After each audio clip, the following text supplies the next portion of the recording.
next question from the audience. Riverside County has a great number of Hispanic residents.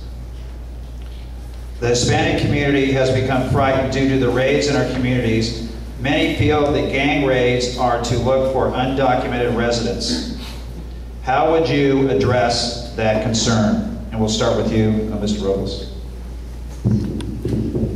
Well, I understand the concern in the Hispanic community. I've seen that there have been an awful lot of raids conducted in the last year or so. I don't know that they've been so much the Sheriff's Department, in all fairness, as they have been with the DA's office.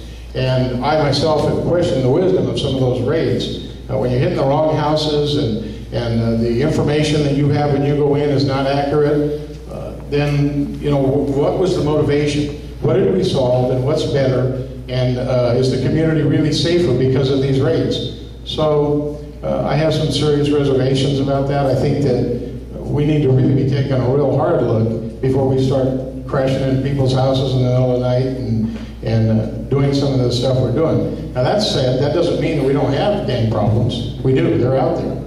But I just think there needs to be a better effort at dealing with those problems, and I'm not so sure that some of these raids were the best way to go. Well, I'll underscore, and I get this question quite a bit as I travel across Riverside County and talk with groups big and small.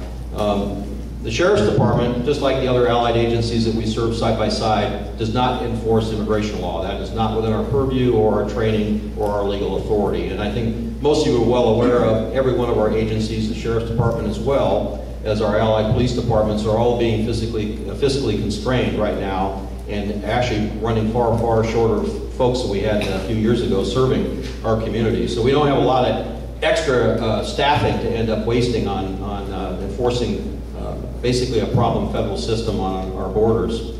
That being said, most of us in the law enforcement leadership community on dealing with violent gang predators will throw every hammer and tool that we have into the mix. And if we have the opportunity to mix in task forces, and we do that today, even in some of our communities that are sanctuary cities, if we have the ability to mix in federal enforcement officers that do have that authority into our joint task forces, we do that. And we all collectively agree with that and view that as absolutely critical. The other area is, as a part of the jail responsibility, we have a small unit that is cross-deputized and trained with ICE and have access to their computer systems.